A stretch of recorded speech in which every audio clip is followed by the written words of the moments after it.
මේ වීඩියෝ එක ගෙනහලා තින්නේ කැරගෙන කූඩු සම්බන්ධයෙන් වෙසක් එකට පොසොන්න වෙලා කැරගෙන කූඩු හදන කට්ටිය එහෙම නැත්නම් ආධුනිකයෝ කැරගෙන කූඩුව ඇතුළට කරන්ට් එක ඔයගොල්ලන්ගේ ලයිට් ඩිසයින් එක පත්තු කරන්න කරන්ට් එක ගන්න වෙහෙස මහන්සි වෙනවා.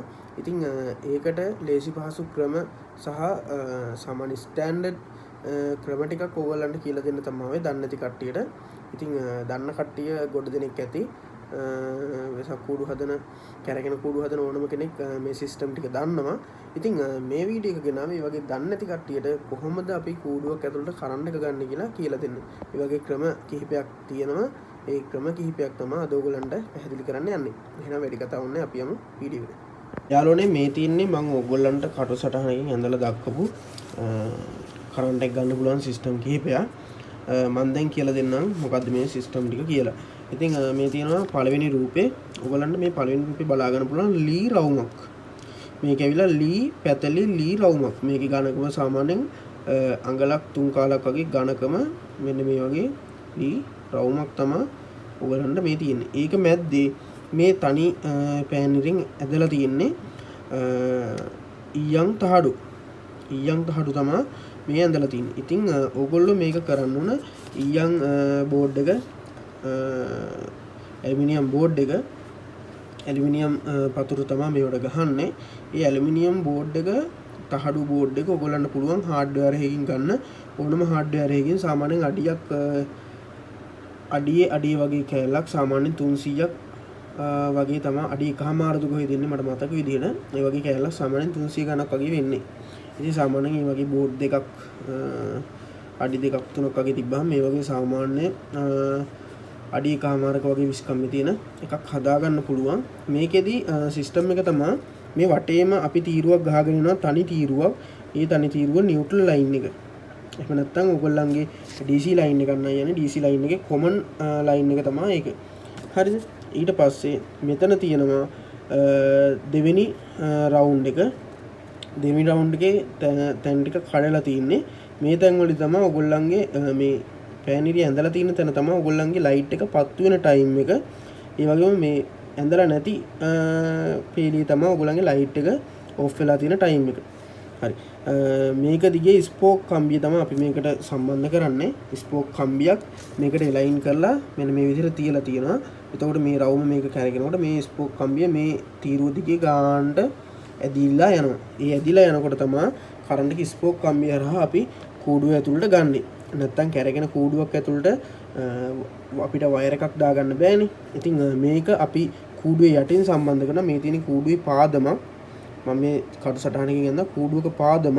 ඒ පාදමේ යටින් මෙන්න මේ විදිහට ප්ලේට් එක ගහලා මේ ලී ප්ලේට් එක ගහලා මෙතන තව උඩින් එනවා ඔයගොල්ලන්ගේ රිම් එක. ඊට පස්සේ රිම් එකේ ඉඳන් මෝටර එකට යනවා මෙන්න මෙහෙම ලයින් එක.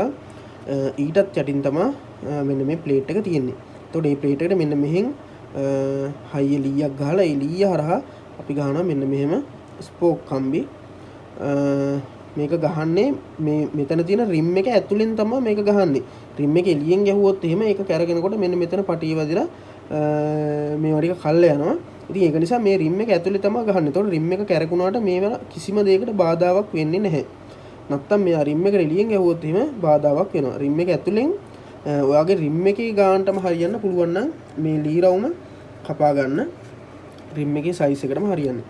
ඉතින් මෙන්න මේ වගේ අවශ්‍ය කූරු ප්‍රමාණය දාගත්තට පස්සේ මේක කැරගෙනකොට මෙන්න මේ පාත් දිගේ ඇදීගෙන යන විදිහට හදන්න ඕනේ. මේ තියෙන එක පාත් එකක්, මේ දෙවෙනි පාත් එක, මේ තුන්වෙනි පාත් එක, මෙතන කොමන් පාත් එක. ඉතින් මේ තියෙන්නේ ඒ විදිහ කටු සටහනකින් දල වශයෙන් කොහොමද කරන්ට් ගෙන්නේ කියලා මේක පළවෙනි එක, දෙවෙනි එක, තුන්වෙනි එක, හතරවෙනි එක කියලා. ඉතින් මේ තියෙන්නේ සප්ලයි ලයින් දෙකයි ගිහිල්ලා තියෙන්නේ. මොකද මේකේ ඩිසයින් එක තියෙන්නේ මේ බෝඩ් එකේ ඉඳලා ලයිට් එක ඔන් ඔෆ් වෙන ඩිසයින් එක ඔයා මෙන්න මේකේ මෙන්න මේ මං පෑනිරින් ඇඳලා තියෙන ඒවා පත් වෙන විදිහට ඇඳලා නැති තැන් ඔෆ් වෙන විදිහට ඒ ඩිසයින් එක ඔයාට කැමති විදිහකට හදාගන්න පුළුවන්. ඒක ඩිසයින් කරන කෙනාගේ අතේ තමයි ඒ ස්කිල් එක තියෙන්නේ. එයාගේ කියන්නේ එයාගේ දැනුම මත එයාගේ හිතෙන් තමයි ඒ ඩිසයින් එක හැදෙන්න ඕන. මෙන්න මේ වෙලාවේදී මෙන්න මේ ලයිට් ටික ඔන් වෙලා මෙන්න මේ ලයිට් ටික ඔෆ් වෙන්න ඕන. ඒක කොච්චර කාලයක්ද කියන එක ඒ කුඩුව හදන කෙනාගේ ඔළුවේ තමයි ඒක තියෙන්න ඕන. ඒ විදිහට තමයි ඔයා මෙන්න මේ ඇලුමිනියම් ප්ලේට් ටික සාමාන්‍යයෙන් මෙන්න මේ වගේ අංගලක වගේ තීරු ටිකක් කපාගෙන ඒ තීරු ටික තිය ටින්ටසන ගගහ යන්න බෝඩ් එකට තියලා මේ වටේම තියෙන්නේ කොමන් එකනේ. අන්නේ කොමන් එක වෙන කිසිම එකක් එක්ක සම්බන්ධ වෙන්න බෑ. කොමන් එක තනි රවුමක් යන්න ඕන වටේම. ඒක කිසිම තැනකින් ඩිස්කනෙක්ට් වෙන්නත් බෑ. වෙන ඒ කියන්නේ මේ ඇතුලේ තියෙන රවුම් එකකට කනෙක්ට් වෙන්නත් බෑ. කෙලින්ම තනි ලයින් එකක් ඉදිරි තියෙනවනේ. ඊට පස්සේ මේ ඇතුලේ ලයින් ටික මෙන්න මේ ටයිමින් කැඩෙන තැන් ටික කැඩුනට මේ ලයින් ඔක්කොම මේ ඇතුලේ තියෙනවා. මෙතන එක ලයින් එක, මෙතන දෙක, මෙතන තුන, මේ ලයින් තුනේම සප්ලයි ටික ඒ කියන්නේ මෙන්න මේ පත්තු වෙන තැන් වලට ඕගොල්ලෝ ගහන ඇලුමිනියම් තහඩු වල ඔක්කොගෙම ලයින් එක එකට එකතු වෙන්න ඕන මොනෑම් හෝ විදිහකින්. ඒක කරන්න පුළුවන් ඕගොල්ලන්ට මේක තියලා ටින්ටස්සන ගහලා එක ඇණය ගන්න යටට ගහන්න පුළුවන් ටිකක් දිග එකක්. අඟල් එකමාරක වගේ අඟල එකමාරක වගේ ඇණයක් මේ තියෙන තහඩුව පිටින් යටටම ගහන්න පුළුවන්. ඒ වගේ මේ තහඩු ටික ඔක්කොම ගහලා යටින් ඒ ඇණ ටික ඔක්කොම යකඩ ඇණ තමයි ගහන්න ඕන. දිග ඇනේ ඒ යකඩ ඇණ ඔක්කොගෙම වයර් ටික එකට එකතු කරලා තනි වයර් එකක් අරගෙන අවුට්පුට් එක එළියට ගන්න පුළුවන්. එතකොට මේ වටේ තියෙන තනි ලයින් එක වෙනමයි මේ ඇතුලේ තියෙන ඔක්කොම ලයින් ටික තනි ලයින් එකක් විදිහට තමයි එළියට එන්නේ. හරිද? එතකොට මෙතනින් තමයි ඔයගොල්ලන්ගේ සර්කිට් එක තියෙන්නේ. මේ ලයිට් ඔන් ඔෆ් වෙන සර්කිට් එක මේක හරහා මම කිය විදිහට මෙන්න මේ ස්පෝක් කම්බි ටික හරහා කූඩුවේ ඇතුලේ තියෙන ඒ බල්බ් ටික ලස්සනට පත් වෙන ඒක ඔයාගේ හිතින් හදා ගන්න ඕන. මේ ටයිම් එකේ මේ බල්බ් එක පත් වෙනවා, මේක ඕෆ් වෙනවා, කොච්චර ටයිම් එකකටද කියලා. ඒ වගේම මේ තියෙන්නේ ඒ වගේම එකක් මේකේ හදලා තියෙන්නේ ඕගොල්ලෝ දැන් කඩේ ගන්න තියෙන ෆ්ලෑෂර් සර්කිට් කූඩු වලට දාන්න පුළුවන්. අන්න ඒ වගේ සර්කිට් එකක් අරන් කොහොමද සප්ලයි එක ඇතුළට යවා ගන්න කියන එක තමයි මේ හදලා තියෙන්නේ. ඒ වගේම මම කලින් වීඩියෝ එකක් කරා. ඒකේ තියෙනවා ලයිට් මොනවද? ඒ කියන්නේ කූඩුවක් හදන්න අපි ගන්න පුළුවන් ලයිට් සර්කිට් මොනවද කියලා මම වීඩියෝ එකක් කරා කලින් වීඩියෝ එකේ. ඔයගොල්ලන්ට පුළුවන් එකක් බලන්න. ඉතින් මේකෙදි වෙන්නේ මේ වගේ ඩිස්කනෙක්ට් වීමක් නැහැ. තේරෙනවද? මේ වගේ ඩිස්කනෙක්ට් වීමක් නැහැ. සම්පූර්ණ රවුමම එකට එකතු වෙලා තියෙන්නේ. හැබැයි මම කිව්වා මේ ඇතුලේ තියෙන ලයින් තුනම එකට එකතු වෙලා තනි ලයින් එකක් විදිහට තමයි සප්ලයි එක ඉන් කරන්න කියලා. හැබැයි මේකෙදී සප්ලයි එක වෙනම ඉන් කරනවා. ඒ කියන්නේ මේ ලවුමට යන්නේ වයර් දෙකයි. මේකට යනවා මේ ඇඳලා තියෙන විදිහට වයර් හතරක් යනවා. එකක් කොමන් එක, අනිත් එක ඔයා දාන සර්කිට් එකෙන් හරි එහෙම නැත්නම් එළියෙන් ෆ්ලෑෂර් කොටයක් ගහනවා. ඒ කියන්නේ ඕගොල්ලන්ට පුළුවන් බෙරි වගේ මෙන්න මේ විදිහේ ෆ්ලෑෂර් කොටයක් ගහලා එළියෙන් ඕගොල්ලන්ට මේකේ ඩිසයින් හදලා ඒ ලයින් ටික කෙලින්ම කූඩුව ඇතුළට අරගෙන යන්න පුළුවන්. මම මේක හදන විදිහ කියලා දෙන්න. ඒ ලයින් ටික මේක ඇතුළට අරන් යන්න පුළුවන්. එතකොට මේකේ තමයි ලයිට් ඩිසයින් එක වැටෙන්නේ. එහෙම නැත්නම් ඔයාගාව PCB එකක් තියෙනවනම් ඒ PCB කී අවුට්පුට් එක Arduino වලින් හරි ෆ්ලෑෂර් සර්කිට් එකකින් හරි මම අර ඕගොල්ලන්ට කලින් වීඩියෝ කරපු සර්කිට් එකකින් හරි සප්ලයි අරන් යනවා. අන්න ඒකටත් මේ ක්‍රමේ භාවිත කරන්න පුළුවන්. ඒක දිවෙන්නේ මේ සම්පූර්ණ ලයින් එක එකට එකතු වෙලා තියෙන හින්දා හැම වෙලාවෙම මේකෙන් සප්ලයි එක ඇතුළට ගන්නවා. ඒ ගන්න සප්ලයි එක කඩන්නේ එළිය තියෙන මෙන්න මේ සර්කිට් එකෙන් හරි ෆ්ලෑෂර් කොටෙන් හරි. ඒකත් මේ විදිහම තමයි ලයින් හතරම මෙතනට දෙන්න ඕනේ. ඒ ලයින් හතරට අදාළව බල්බ් ටික වයරින් කරගන්න ඕනේ. ඔයගොල්ලෝ ඒක දන්නවා. එතකොට මේ ලයින් එක මේ ලයින් දෙකක් එකට කිසිම වෙලාවක සම්බන්ධ වෙන්නේ නැහැ. මේ ලයින් එකට එකක් වෙනම තමයි වයරින් එකේ සම්බන්ධ වෙන්නේ. මේකෙදි මේ ඔක්කොම එකට සම්බන්ධ වෙලා මේක ඇතුලින් තමයි ඩිසයින් එක හැදෙන්නේ. මේකේ එළියෙන් තමයි ඩිසයින් එක හැදෙන්නේ. හරි. මම යන්නම් දෙවෙනි එකට මේක ගහන්නේ කූඩුවේ යට පාදමෙන්. එතකොට මේ තියෙන්නේ කූඩුවේ මැද්දේ තියෙන යකඩ බටේ. GI pipe එක කියලා කියන්න පුළුවන්. එතකොට මේක එන්නේ කූඩුවේ දැන් ඔයගොල්ලෝ කූඩුවක් හැදුවොත් මෙන්න මෙහෙම ඔයගොල්ලෝ කූඩුව හදනවා කියලා හිතන්නකෝ මෙන්න මෙහෙම. හරිද? මේක තමයි කූඩුවේ දල සැකස්ම. මෙන්න මේ බටේ උඩ ඉඳන් පල්ලෙහාට යනකම් එනවා. මෙන්න මේ හරියෙන් තමයි මේ ෆ්ලෑෂර් කොටේ එන්නේ. හරිද? එතකොට මේකේ ඇතුලෙන් බටේ ඇතුලෙන් මෙන්න මෙහෙම වයර් දෙකක් අපි ගේන්න ඕන. දෙකක් හෝ එයාට අවශ්‍ය වයර් ප්‍රමාණය මෙන්න මේක ඇතුලෙන් ගෙනහල්ලා මෙන්න මෙතන මේ හරියෙන් ආපහු එළියට ගන්න ඕන බටේ විදලා. ලේසිම ක්‍රමය තමයි මෙතනින් බටේ විදලා මේක ඇතුලෙන් වයර් ටික යවලා මෙහෙන් ඇදලා එළියට ගන්න එක. හරිද? එතකොට මේ තියෙන්නේ දැන් මෙතන තියෙන මේ පුංචි ෆ්ලෑෂර් කොටේ තමයි ඔන්න මෙතන තියෙනවා ඔයගොල්ලන්ට ලොකුවට. හරි. එතකොට ඔයගොල්ලෝ මෙන්න මෙහෙන් ස්ක්‍රූ එකක් විදලා වයර් ටික එළියට අරන් මේ ටිකට අමුණ ගන්න ඕන. මේ යකඩ බටේ කැරගෙන්නේ නැහනේ. කැරගෙන කූඩුවේදී මේ යකඩ බටේ කැරගෙන්නේ බටේ වටේ තමයි කූඩුව කැරගෙන්නේ. රේසර් දාලා අපි එක හදලානේ තියෙන්නේ. හරිද? එතකොට දැන් මේ ලී රවුමක් එහෙම නැත්නම් ඔයාලට පුළුවන් පුවක් කොටයක් සාමාන්‍යයෙන් 230 වගේ සප්ලයි එකක් දෙනවා නම් පුවක් කොට ගන්න එපා. පුවක් කොට තෙතයි නම් අනිවාර්යෙන් පුවක් කොටේ ඇතුලේ සප්ලයි ෂෝට් වෙලා ප්‍රශ්නයක් වෙන්න පුළුවන්. ගිනි ගැනීමක් වුණත් වෙන්න පුළුවන්. සාමාන්‍යයෙන් DC 12 volts වගේ පාවිච්චි කරනවා නම් පුවක් කොටයක් හොඳටම ප්‍රමාණවත්. එහෙම නැත්නම් ඔයාලට පුළුවන් ලී වලින් වඩු මඩුවකට ගිහිල්ලා රවුමක් හදන් ඇවිල්ලා මේ බටේ මැද්දට තමයි මේක බස්සන්න ඕන. යකඩ බටේ මැද්දට මේක බස්සලා තියෙන්නේ. ඒ කියන්නේ මෙන්න මේ විදිහට මේ යකඩ බටේ මේ ලී ෆ්‍රේම් එක මේක වටේ තමයි මේ ෆ්ලෑෂර් කොටේ තියෙන්නේ. හරිද? එතකොට මේ විදිහට ඔයාලට පුළුවන් කූඩුවේ මැද්දේ මෙන්න මේක හයි කරගන්න. එතකොට මේ තියෙන්නේ ඇලුමිනියම් පටි. මෙන්න තනි පටියක් එක දිගටම ගහලා තියෙනවා. මෙන්න තව තනි පටියක් එක දිගටම ගහලා තියෙනවා. මෙන්න තව තනි පටියක් එක දිගටම ගහලා තියෙනවා. මෙන්න ඒ වගේ තව දෙකක් ගහලා තියෙනවා. මේකෙදි වෙන්නේ එළිය තමා කූඩුවේ ෆ්ලෑෂර් කොටේ තියෙන්නේ. ඒ කියන්නේ මෙන්න මේ වගේ බෙර කොටයක් කැරගෙනවා. ඔයගොල්ලෝ දැකලා තියෙන තොරන් වල පිටිපස්සේ තියෙන ලයිට් ඩිසයිනින් එක ගන්න සර්කිට් එක කියලා හිතුවොත් හරියට හරි. ඒකට කියන්නේ ෆ්ලෑෂර් කොටේ කියලා ලොකු බෙරයක් වගේ එකක් කැරගෙනවා. අන්නේ බෙරේ වගේ එක එන ලයින් ටික කෙලින්ම කූඩුව ඇතුළට ඉන් කරනවා. මෙන්න මෙහෙම කූඩුව ඇතුළට කෙලින්ම ඉන් කරනවා. ඒක තමයි මෙතනදී වෙන්නේ. එතකොට කූඩුවේ මෙතන ෆ්ලෑෂර් කියන්නේ මෙතන ෆ්ලෑෂ් එකක් වෙන්නේ නැහැ. ඒ කියන්නේ ලයිට් නිවෙනව පත්වීමක් වෙන්නේ නැහැ. එළියේ තියෙන මේ ෆ්ලෑෂර් කොටෙන් එන ලයින් එක තමයි මෙයා හරහා කූඩුව ඇතුළට ගන්නෙ. එතකොට කූඩුවේ මෙතන ෆ්ලෑෂර් කොටේ තියෙනවා මෙන්න මේ හරියෙන් ලීයක් ගහලා මේ පැත්තට ස්පෝක් කම්බි ටික අපි සෙට් කරගන්න ඕනේ. ලීය හරහාට ගහලා ඒ ස්පෝක් කම්බි ටික මේකේ ගෑවෙන විදිහට. ඒක ඔයාට ගොඩාක් හොඳයි. මේ පැත්තෙනුත් ස්පෝක් කම්බියක් ගහනවා. මේ පැත්තෙනුත් ස්කෝප් කම්බියක් ගහනවා.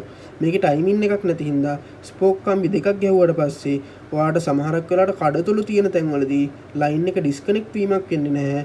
මේ දෙකෙන් කොයිකෙන් හරි ලයින් එක කනෙක්ට් වෙලා තියෙනවා සප්ලයි එකට. එතකොට ඇතුලේ තියෙන ලයින් ටික මේකට කෙලින්ම ඩිසයින් එක සම්බන්ධ කරගන්නවා. මෙතන බටේ දිගේ ලයිට් මෙතන නම් දැන් ඩිසයින් මෙතන ලයින් 4ක් 5ක් තියෙනවනේ. මෙතනින් වයර් 5ක් එනවා. ඒ වයර් 5 මේ ටිකට සම්බන්ධ වෙනවා. එතකොට මෙතන එකක් කොමන් ලයින් එකක් හෝ නියුට්‍රල් ලයින් එකක් එනවා. අනිත් ටික ලයිට් ටික නිවෙනපත් වෙන සිස්ටම් එක තමයි එන්නේ. මේ කොටේ වටේ මේ කෑල්ල තිබ්බට කොටේ වටේටම මේ ඇලුමිනියම් පටිය තියෙනවා. හරිද? එතකොට මේකින් එන මේ වයර් පහ බටේ ඇතුලින් ගිහිල්ලා බටේ උඩින් හෝ යටින් අපිට ගන්න පුළුවන්. අරගෙන ඒ වයර් පහ මේ තියෙන ෆ්ලෑෂර් කොටේ ලයින් පහකට සම්බන්ධ කරන. ඒතකොට ෆ්ලෑෂර් කොටේ ලයින් පහ ලස්සනට මේ කොටේ හරහා කූඩුව ඇතුළට ඇවිල්ලා දැන් ඔයගලන්ට තේරෙනවනේ මේක තියෙන්නේ කූඩුවේ මැද්දේ යකඩ බටේ. මේක කැරගෙන්නේ නැහැ. මේක වටේට ස්පෝක් කම්බි ටික තමයි කැරගෙන්නේ. හරි ඊට පස්සේ මෙන්න මේ කොටේ දිහා බැලුවොත් මේ ෆ්ලෑෂර් කොටේ වෙන්නේ මේ සිස්ටම් එකමයි. නමුත් මේකේ තියෙන්නේ ඉන්පුට් ලයින් දෙකයි. එකක් ලයිව් හෝ නියුට්‍රල්. ඉතින් ලයිව් එකයි නියුට්‍රල් එකයි තමයි එන්නේ. එහෙම නැත්නම් ආ DC ලයින් එක දෙන නම් ප්ලස් එකයි මයිනස් එකයි. ඒ දෙක තමයි ඉන්නේ. ඒ දෙකටත් ඔයා මෙන්න මේ වගේ ස්පෝක් කම්බි දෙකක් දෙපැත්තෙන් ගහන්න. එතකොට ඒක තවත් ලේසි. ඉතින් හරි මේ කූඩුවේ විදිහටම තමයි මේ ෆ්ලෑෂර් කොටේ විදිහටම තමයි වැඩ කරන්නේ. මේකෙදි වෙන්නේ ඔයා කූඩුව ඇතුළේ මේ කූඩුවේ ඇතුළේ ඔයා Arduino පරිපතයක් දාලා ලයිට් එක ඩිසයින් කරලා තියෙනවා. එහෙම නැත්නම් අර මං කියලා දීපු විදිහ සර්කිට් එකක් ඔයාගේ කූඩුවේ ඇතුළට හයි කරලා තියෙනවා. ඒ හයි කරලා තියෙන පරිපතයට අවශ්‍ය වෙන්නේ සප්ලයි එක පමණයි. ධන හෝරින ධන ඉරිනයි සප්ලයි එක විතරයි ඕන වෙන්නේ. ඩිසයින් එක ඔයාලට කූඩුවේ ඇතුළෙන්ම වයරින් එක වෙනමම ගහ ගන්න පුළුවන්. මොකද රටා ටික තියෙන්නේ සර්කිට් එකේ හින්දා. ඉතින් ඒ වගේ වෙලාවට ධන හෝරින සප්ලයි එකක් විතරයි ගන්න ඕනේ. ඒ සප්ලයි දෙක විතරයි ගන්න ඕන. ඉතින් ඒ වගේ වෙලාවට මේ වගේ ඇලුමිනියම් තහඩු දෙකක් විතරක් මේ කොටේ වටේ ඉතුවහම ඇති. ඒ කියන්නේ මේ කොටේ දිගහැරලා බැලුවොත් මෙන්න මෙහෙම තමයි තියෙන්නේ. තේරෙනවද? ඔන්න ඔහම ඇලුමිනියම් පටි දෙක තියෙනවා. මේකට එක ලයින් එකක්, මේකට එක ලයින් එකක්. මේක යන්නේ බටේ ඇතුලෙන් තමයි යන්නේ. මෙන්න මේකේ විදිහටම බටේ ඇතුලෙන් ගිහිල්ලා මේක මෙහෙම සෙට් වෙනවා. මේ කොටේ ඇතුලෙන් තමයි මේක සෙට් වෙන්නේ. එකක් මෙහෙම උඩින් ඇවිල්ලා සෙට් කරන්න පුළුවන්. අනිත් එක මේ යටින් ගෙනහල්ලා කොහොම සෙට් කරන්න පුළුවන්. මේකට ස්පෝක් කම්බිය සෙට් වෙනවා. ස්පෝක් කම්බිය හරහා කරන්ට් එක ගිහිල්ලා අදාළ පරිපතේට ගිහිල්ලා පරිපතේ හරහා ඔයාගේ ලයිට් එක කන්ට්‍රෝල් වෙනවා. ඕක තමයි මෙන්න මේ තුන්වෙනි පින්තූරයේ මම ඇඳලා තියෙන ෆ්ලෑෂර් කොටෙන් වෙන්නේ. හරි. හතරවෙනි එක ගත්තොත් ඒකේ කිසිම වෙනසක් නැහැ. මේකම තමයි කරන්ට් එක ඇතුළට ගන්න විදිය ස්පෝක් කම්බි දාන්න පුළුවන්. හැබැයි එක පැත්තකට විතරයි. මෙන්න මේ වගේ එක පැත්තකින් විතරයි ස්පෝක් කම්බි දාන්න පුළුවන් අපිට. දෙපැත්තෙන් දැම්මොත් ඔයාගේ ඩිසයින් එක අවුල් වෙනවා. ඊට පස්සේ වෙනස්කමක් කරන්න දෙයක් නැහැ. ඕගොල්ලන්ගේ මෙතන තියෙන්නේ මෙන්න මේ වගේම මෙන්න මේ පරිපතේ වගේම මේ ෆ්ලෑෂර් කොටේ වගේම ඔයාගේ ලයිට්නින් සිස්ටම් එක තමයි මෙන්න මෙතන තියෙන්නේ. මේ ඇඳලා තියෙන තැනදී බල්බ් එක පත් වෙනවා, අනිත් තැනදී නිවෙනවා. පත් වෙනවා නිවෙනවා. ඒ වගේම මේ ලයින් තුනම මේ ලයින් හතරම එකට එකතු කරලා තමයි තියෙන්නේ. මේක තනි ලයින් එකක් විදිහට එනවා. ඒ කියන්නේ ඕගොල්ලන්ට මම මෙන්න මේ පින්තූරේ කියලා දීපු විදිහටම තමයි වැඩ කරන්නේ. හැබැයි මේක තියෙන්නේ කූඩුව යටින්, මේක තියෙන්නේ කූඩුව මැද්දින්. මේකටත් කරන්ට් එක ගන්නේ වයර් දෙකයි. එතකොට මෙන්න මේ ලයින් එක කැඩෙනවා, මේක වෙනම එනවා. මේ ලයින් හතරම එකතු වෙලා වෙනම සප්ලයි එකක් යනවා. මෙන්න මේකේ විදිහට ඔයගලන්ට මම මේ කියලා දීපු විදිහටම තමයි මේකෙත් රටා ටික හැදෙනවා. ඒක ගහන්නේ මෙන්න මේ විදිහට ඇලුමිනියම් පටි වලින් ඇලුමිනියම් තහඩුව පටි වලට කපලා හරියටම පෙන්නුවොත් ඔයාලට මෙන්න මේ කොටේ දිගෑරිය කියලා හිතන්න. මේ කොටේ රවුමක්නේ. මේ කොටේ වටේටනේ මේ ඩිසයින් එක තියෙන්නේ. ඒක දිගෑරියොත් මෙන්න මේ විදිහට තමයි පේන්නේ. මේ තියෙන යට තියෙන නියුට්‍රල් ලයින් එක, මේ තියෙන අනිත් ඩිසයින් හතර. ඒ ඩිසයින් හතරේ මෙතනදී පත් වෙනවා, මෙතනදී නිවෙනවා, මෙතනදී පත් වෙනවා, ආයි මෙතනදී නිවෙනවා. මේක මෙතනදී පත් වෙනකොට මෙතනත් පත් වෙලා ආයි මේක පත් වෙලා තියෙදිම මේක නිවිලා ආපහු මේකත් නිවිලා තිබිලා යම් කාලයක් තිබිලා ආපහු මේක ඔන්නෙනවා. ඒක ඔන්නෙනකොට ආයි මේක නිවිලා ආයි මද වෙලාවත් විලා මේක ඔන්නෙනවා. අන්න ඒ වගේ ඔයාගේ හිතින් තමයි ඔයාගේ ලයිට්නින් සිස්ටම් එක හදන්න ඕන. ටයිමින් වලට අදාළව මේක පත් වෙනකොට මේක නිවෙන්න ඕන.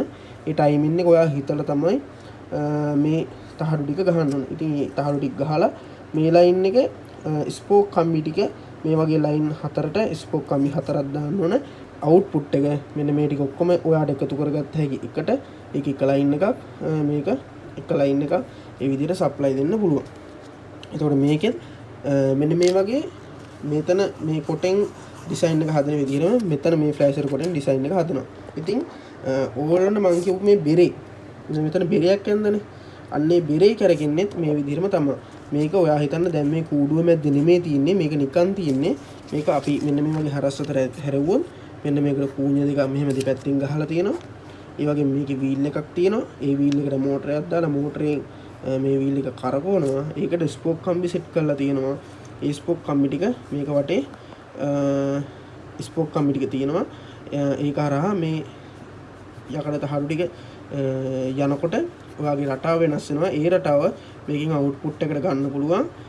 මේ ලයින් ටික ඔක්කොම එකට එකතු කරලා තියෙන්නේ. හැබැයි මෙන්න මේ කොමන් ලයින් එක අපිට ෆ්ලෑෂර් කොටේ, ඒ කියන්නේ මෙන්න මේ විදිහට හදන ෆ්ලෑෂර් කොටේදී අපි මේ වගේ නියුට්‍රල් එකක් දාන්න අවශ්‍යතාවයක් නැහැ. මොකද කූඩුව ඇතුලේ නෙමෙයිනේ තියෙන්නේ. කූඩුව ඇතුලට කරන්ට් එක ගන්න නෙමෙයිනේ මේක. කූඩුව ඇතුලට මේ වගේ බෙරයක් අපි ගැහුවට පස්සේ කූඩුව ඇතුලට කරන්ට් එක ගන්න මෙන්න මේකෙන්. මේකෙත් මේ පටි ටික තිබුණාම ඇති. මෙතන නියුට්‍රල් එකක් අවශ්‍ය වෙන්නේ නැහැ. ඒ ලයින් එක අපිට කෙලින්ම වයර් ටික කෙලින්ම මේකට කනෙක්ට් කරලා දාන්න පුළුවන්. මොකද මේකේ තිබ්බත් මේකේ ගාවගෙන ගියත් එකයි, කෙලින්ම ඩිරෙක්ට් දුන්නා එකයි, ප්‍රශ්නයක් එන්නේ නැහැ කූඩුව ඇතුලේ නැති නිසා. ඉතින් දැන් ඔයගොල්ලන්ට තේරෙනවා ඇති කූඩුව ඇතුලේ කොහොමද අපි පරිපතේ නිර්මාණය කරගන්නේ කියලා, කූඩුව ඇතුලේ කොහොමද අපි කරන්ට් එක ගන්න කියලා. ඉතින් දැන් ඔයගොල්ලෝ ෆ්ලෑෂර් කොටේ හදන්නත් දන්නවා. ෆ්ලෑෂර් කොටේ මේ විදිහටම කූණ්‍ය දෙක ගහලා මේකේ රේසර් තියෙනවා මේ දෙපැත්තේ. රේසර් දෙක මැද්දේ මේ යන ආම් එක යකඩ බටයක් හෝ ලී ආම් එකක්. සමහරක් විට මේ වගේ ආම් එකක් නැහැ. කෙලින්ම මේ බෙරේ මැද්දටම රේසරේ සෙට් කරලා ඒක කෙලින්ම මෝටර එකට සම්බන්ධ වෙන දැතිරෝධයක් සෙට් කරලා තියෙන්න පුළුවන්. එහෙම නැත්නම් මේ කොටේ වටේට දැතිරෝධය සෙට් කරලා මෙන්න මෙහෙම මෝටරේ තියන්න පුළුවන්. මේක නිකන් අර වාහනයක ෆ්ලයි වීල් එක මේක වෙලා ස්ටාර්ටින් මෝටරේ මෙන්න මේක වගේ අන්න එහෙම සෙට් වෙන්න පුළුවන් මේ කොටේට කෙලින්ම. ඒ විදිහට ඔයගලන්ට පුළුවන් ෆ්ලෑෂර් කොටේ හදාගන්න. ෆ්ලෑෂර් කොටේ හදන එක ඇත්තටම ටිකක් අමාරු වැඩක්. හැබැයි පොඩි ඒවා හදන්න පුළුවන්. සාමාන්‍ය ලොකු තොරණක වගේ එකක් හදනවා නම් හරි අමාරුයි. ඒකට මේ වගේ ලී රවුන්ඩ් එකක් අරන් ඒකට මෙන්න මෙහෙම හරහට ලී පතුරු ගගහ ගිහිල්ලා මේ ඩ්‍රම් එක හදා ගන්න ඕන. ඒ කියන්නේ මේ බෙරේ හදා ගන්න ඕන. ඒ බෙරේ හදාගත්තට පස්සේ ඒක උඩ මෙන්න මෙහෙම ඒ රටා ටික හදන්න පුළුවන්. ගොඩක් වෙලාවට ඒක උඩ නම් මෙන්න මේ ටික හරි ලස්සනට මෙන්න මෙහෙම ත්‍රිකෝණ විදිහට ඕගොල්ලන්ට ගන්න පුළුවන්. ඊට පස්සේ ත්‍රිකෝණය ආයි කැඩෙන විදිහට මේ විදිහට ගන්න පුළුවන්. එහෙම ඕගොල්ලන්ට හරි ලස්සනට ගන්න පුළුවන්. කොහොම කරත් මේ ලයින් ටික ඔක්කොම එකට එකතු වෙන්න ඕන. ඒක උඩ ගෑවෙන මේ ස්පෝක් කම්බි වල තමයි සප්ලයි අවුට් එක තියෙන්නේ. මේ කොටේට මේ කොටේට මේකෙදි මට තව කියන්න දෙයක් අමතකුණා. මේ මේ ලයින් ටික අවුට්පුට් එකනේ. මේ ලයින් ටිකට කරන්ට් එක එන්න ඕන කොහෙන් හරි. ඒ කරන්ට් එක එන්න මෙන්න මේ වගේ නිව්ට්‍රල් එකක් තනි එකක් තියෙන්න ඕන. හැබැයි ඒකත් මේ ඔක්කොමත් එක්කම කනෙක්ට් වෙලා තියෙන්නේ. තේරෙනවද? දැන් අපි කලින් එකේදී කලින් ෆොටෝ එකේදී දැන් මේ ෆොටෝ එක උඩමනේ මම ඇඳලා තියෙන්නේ. මේ මම ඇඳපු පින්තූරේ උඩමනේ. ඒකේ අපි මේක වෙනමනේ තිබුණේ. මේකත් එක්ක සම්බන්ධ වෙන්නේ නැහැනේ මේක. ඒ කියන්නේ මෙන්න මේකේ මේකයි වගේ දෙක සම්බන්ධ වෙන්නේ නැහැ වෙන වෙනම තමයි තියෙන්නේ. හැබැයි ෆ්ලෑෂර් කොටේ කියන්නේ ඩ්‍රම් එක අර බෙරේ ගහනකොට මෙන්න මේක හදනකොට මෙන්න මේ වගේ එකක් කෙලින්ම ගහලා ඒක සම්බන්ධ වෙන්න ඕන මේ තියෙන හැම ලයින් එකකට. මේ කියන්නේ මේ ෆ්ලෑෂර් කොටේ තියෙන හැම ඊයම් ඒ කියන්නේ හැම ඇලුමිනියම් තහඩුවක්ම එකම ලයින් එකකට කනෙක්ට් වෙලා තියෙන්න ඕන. ඒකට ස්පෝක් කම්බියක් දෙන්න ඕන. ඒක ඇවිල්ලා ඉන්පුට් එක සප්ලයි ඉන්පුට් එක තේරෙනවද මං කියන එක? මෙන්න මේකෙන් සප්ලයි එක යනවා ගිහිල්ලා මේ දිගේ ගිහිල්ලා මේ හැම ඇලුමිනියම් තහඩුවකම කරන්ට් එක තියෙනවා. ඊට පස්සේ රටාවට අනුව මෙන්න මේ ටිකෙන් මෙන්න මෙහෙම අවුට්පුට් එක ගන්නවා. ඔන්න එතකොට ඔයගලන්ට පුළුවන් ලයිට් වල ඩිසයින් එක ලස්සනට අවුට් කරගන්න. අන්න ඒ අවුට් කරගන්න ඉන්න එක වෙනම ස්පෝක් කම්බියකින් මේ ඩ්‍රම් එකේ තියෙන මෙන්න මේ තනි කෙලින් තියෙන එක. මේක ඇවිල්ලා මෙන්න මේක තනි කෙලින් එක දිගට තියෙනවා. මේක කැඩෙන්නේ නැහැ. අන්න ඒකට ලයින් එක දෙනවා. ඒකත් එතකොට කනෙක්ට් වෙනවා. මෙන්න මේ ඔක්කොම එකට කනෙක්ට් වෙනවා. ඒවා මම කනෙක්ට් කරන විදිහ ඕගලන්ට කියන්න අවශ්‍ය වෙන්නේ නැහැ. ඒක ඕගොල්ලොන්ට තේරෙනවා. මේක ඇලුමිනියම් තහඩුව කපනකොටම මේක මෙන්න මේ ඩිසයින් එකට කපා ගන්න පුළුවන් ඔයාට. කතුරකින් හරි එහෙම නැත්නම් කපන කටුවක් තියලා හරි කපාගෙන මේ ඩිසයින් එකටම තහඩුව කපා ගත්තා නම් හරිම ලේසි. පටිපටිය දෙන්න දෙයක් නැහැ. එහෙම නැත්නම් මේක කෙලින්ම ගහලා එන ගහලා මේක ඔයා ගන්නේ ඩ්‍රම් එක ඇතුලේ හිස් නම් ඇතුලේ තියෙන ඇතුළට ටිකක් දිග ඇණයක් ගහලා ඒ ඇණ ටික එකට එකතු කරලා කනෙක්ට් කරගන්න පුළුවන්. මේ ඩ්‍රම් එක ඇතුලේ හිස් නැත්නම් ඔයා මේ ගහන ටිකට ආපහු මේ තහඩු ගැහුවට පස්සේ ආපහු හරහටත් මෙහෙම තහඩු තියලා ඒවටත් ඇණ ගහන්න. එහෙම කරලා කොහොම හරි මේ ලයින් ටික ඔක්කොම එකට එකතු වෙන්න ඕන. මෙන්න මේකෙදි කලින් විස්තර කරපු එකන්නේ මේ කලින් විස්තර කරපු එක සමාන වෙන්නේ මෙන්න මේකමයි තනි කෙලින් මෙන්න මේ විදිහට හරවලා ඩිසයින් ටික දාලා තියෙන්නේ. හරි. එහෙනම් මම මේ වීඩියෝ ඉවර කරන්නම් දැන්. මේ වීඩියෝ එක දැන් ගොඩක් දිගයි. කොච්චර දිග වුණත් අනිවාර්යයෙන්ම මේකට ආසාව තියෙන එක්කෙනා මේ වීඩියෝ එක අන්තිම වෙනකම් බලන්න ඇති කියලා හිතනවා. එහෙනම් වීඩියෝ එක හොඳයි නම් අනිවාර්යයෙන්ම ලයික් කරන්න, ෂෙයා කරන්න, channel එක මතක ඇතුව subscribe කරන්න. ඉතින් ඔයගලන්ට මේ වගේ අප්ඩේට්ස් ගොඩක් ඉස්සරහට දෙන්න. එතකන් අපේ channel එක subscribe කරලා අපිත් එක්ක එකතු වෙලා ඉන්න. ඉතින් ඔයගලන්ට මේ දල සැකස්ම දැක්කට පස්සේ ඔයගලන්ට මම මේ එකින් එකට පැහැදිලි කරලා දුන්නා කොහොමද මේ ටික වෙන්නේ කියලා. ඔයගලන්ට දැන් කිසිම ප්‍රශ්නයක් නැතුව ඔයගලන්ගේ වෙසක් කූඩු, පහන් කූඩු, ඒ කියන්නේ කැරගෙන කූඩු ඇතුළට මම මේ වීඩියෝ එක කරන්නේ පොසොන් එකට තමයි කරන්නේ. මට වෙසක් එකට වීඩියෝ එක කරගන්න බැරි වුණා. ඉතින් පොසොන් එකට හදන කූඩුවට මෙන්න මේ විදිහට ලස්සනට ඇතුළට කරන්ට් එක ගන්න සිස්ටම් එක දන්නේ නැතුව හිටපු ඔයා දැන් දන්නවා ඇති කියලා මම හිතනවා. ඉතින් මෙච්චර පැහැදිලි කිරීමක් කිසිම තැනක කරන්න නැතුව ඇති. සමහරක් විට මගේ අඩුපාඩුත් ඇති. ඔයා තව channel follow කරලා ඒවා බලනවා නම් බලන්න. අනිවාර්යයෙන්ම බලන්න. මගේ පා කියන්නේ නැහැ. මොකද මට මිස් වෙච්ච දෙයක් ඒගොල්ලන්ගෙන් ඔයාලට ගන්න පුළුවන් වෙයි. ඒගොල්ලන්ගෙන් මිස් වෙච්ච දෙයක් ඔයාලට මගෙන් ගන්න පුළුවන් වෙයි. ඒ වගේම මම හිතනවා මම කියලා දීපු දේ හොඳට පැහැදිලි වෙන්නේ නැති කියලා. මට ඕගොල්ලන්ට මේක ප්‍රැක්ටිකලි පෙන්වන්න බැරි වුණාට ඇත්තම සිද්ධිය මේකයි. ඔයාලට ප්‍රැක්ටිකලි බලන්න පුළුවන් නම් මම මේ වීඩියෝ එක අන්තිමට ෆොටෝස් කිහිපයක් දාන්නම්. මට ඒ ෆොටෝස් හොයාගන්න පුළුවන් වුණොත් එහෙම නැත්නම් ඔයාලට පුළුවන් මගේ channel එකේ ඉස්සර දාපු short videos තියෙනවා මගේ කූඩුව හදන ගමන්. ඒ කියන්නේ කූඩුව හදන ප්‍රොසෙස් එක ඇතුළේදී කූඩුවේ ගත්ත ෆොටෝස් ඒ කියන්නේ වීඩියෝස් ඒ කියන්නේ කොළ කියන්නේ කැටයන් අලවන්න කලින් ලයිට්ස් පත්තු වෙන විදිහ ඒක ඇතුළට කරන්ට් එක අරන් තියෙන විදිහ මම ගොඩක් වෙලාවට කරේ මෙන්න මේක තමයි මම දැම්මේ මේක දාලා මම ඔයගොල්ලන්ට කලින් වීඩියෝ එක පෙන්නුවා සර්කිට් එකක් අන්නේ සර්කිට් එක යූස් කළා තමයි මම කූඩුවේ ලයිට් ඩිසයින් එක මේවා කරේ මෙන්න මේ විදිහට සප්ලයි එක අරන් එහෙම නැත්නම් මෙන්න මේකේ මෙන්න මේ විදිහට සප්ලයි කරන් ඇතුළට සර්කිට් ටික දාලා හැදුවා ඒ විදිහට තමයි මම කරේ එහෙනම් මම මේ වීඩියෝ එක නවත්තන්න ඔයගොල්ලන්ගේ කූඩුව ලස්සනට හදාගන්න පුළුවන් මේවයි කියලා මම ප්‍රාර්ථනා කරනවා